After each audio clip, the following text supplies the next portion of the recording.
Hello and welcome to today's video. Today I am swatching Cuz by Bee's Knees Lacquer. It's a chartreuse yellow sheer jelly base with a warm colored shimmer.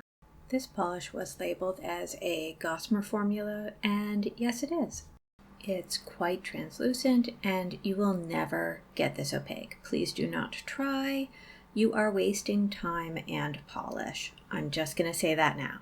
As you'll see in the first coat, the base color does have a little bit of green in it, but with the warm shimmer, the overall vibe of the polish is to be more of like a flaxen yellow. I think the color is extremely accurate here in the first coat. I was going to say that if you wanted a stealth corn-colored polish, this one might be good. Especially in the sun, you get a lot of the base and the gold aspect of the shimmer, but I think the base being just a little green throws off the corn theme. It goes on very smoothly.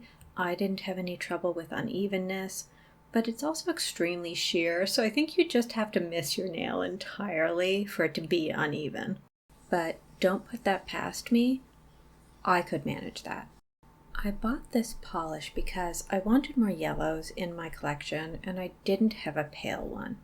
I think the closest I had was your Golden Trader, but it has a rainbow shimmer shift, so pinning it down as a yellow isn't really working in every scenario for me.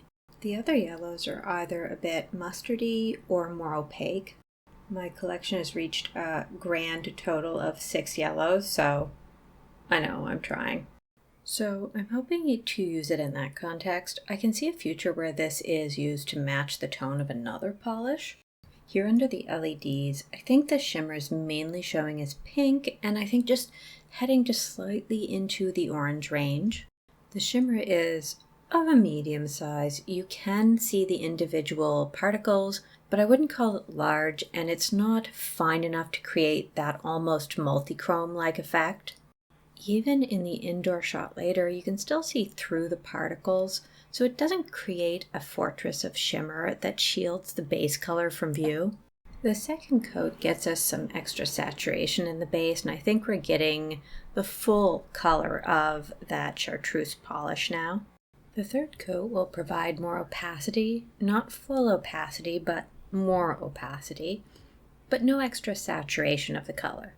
A few videos back, I did mention that Love is the Most Powerful Magic reminded me of a gossamer curtain because of my love of gothic horror novels and how that is just somehow a phrase that comes up in a lot of them. The PR for this polish mentioned that it was Bee's Knees gossamer formula, and I just wanted to say I don't think Bee's Knees is watching my videos. I think it's a happy coincidence. However, if they ever happen to see these, I'm sorry for the absolutely unhinged way I describe colors and what they bring to mind. It's my only mode of being, and I'm just recording myself while it happens. I can't imagine anyone wants their polish compared to a marmot. If we get an Oliver the Chipmunk polish, that's different. To that point, this is the type of polish that makes my husband say my hands make me look ill. But I love it. It's just a wash of color and a shimmer. I kept thinking this reminded me of a butterfly, but I couldn't pin down which one. I thought maybe I was imagining the orange-barred sulfur butterfly, which even though it is quite pretty, wasn't right. That made me think I was on the wrong track, so I started trying to think of fish. The lemon fish came to mind, but it was slightly close, but I think overall Cuz's slight green tint wasn't quite perfect for that creature. Now, I do want to mention that I had a bit of camera trouble in the third coat. I had accidentally forgotten to turn the camera back on for the beginning of the third coat, so what you're seeing is just me evening out the polish a little bit. I had already applied it. Sorry about that. After I ruled out the lemon fish, I realized I was thinking of a caterpillar. That's why butterflies came to mind. I caught sight of the pale tussock moth caterpillar, and it explained a lot.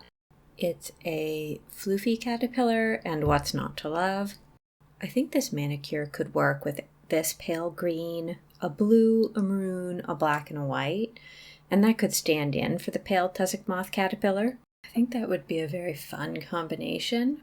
My only worry is that I don't think I have all those colors in sheer, so I will have to wait. Maybe if I convert the maroon to a pink, I can get away with it.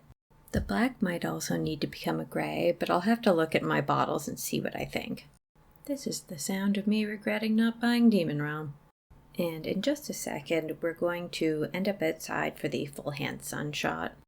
You will see how the base color is slightly greenish, but gets pulled slightly more warm, and the shimmer will move from pink through orange and into that very strong gold color. I think of the facets of the shimmer, the orange is the most shy. The polish can look like it's hopping straight from pink to gold, but I feel like I'm seeing a bit of peach and orange in there. It is a very transformative shimmer. Rarely when I was wearing it did I look down and just see chartreuse. I was being constantly delighted by the changes, by all the golds and pinks as well. I hope you can see why I said that trying to get this opaque was a terrible idea. I can see straight through to my nail plate, and all nails are in 3 coats. I just think polishes like this are meant to be sheer. I do think this polish is its most sheer under the LEDs and in the sun. However, I don't think you'll be able to self-delude yourself into believing in some sort of false opacity through the shimmer alone. In shade, it is still sheer. In the shade, I wasn't sure if I could see a chartreuse shift to the shimmer as well, but indoors it is still present, so I don't think it's being caused by the reflection of the trees.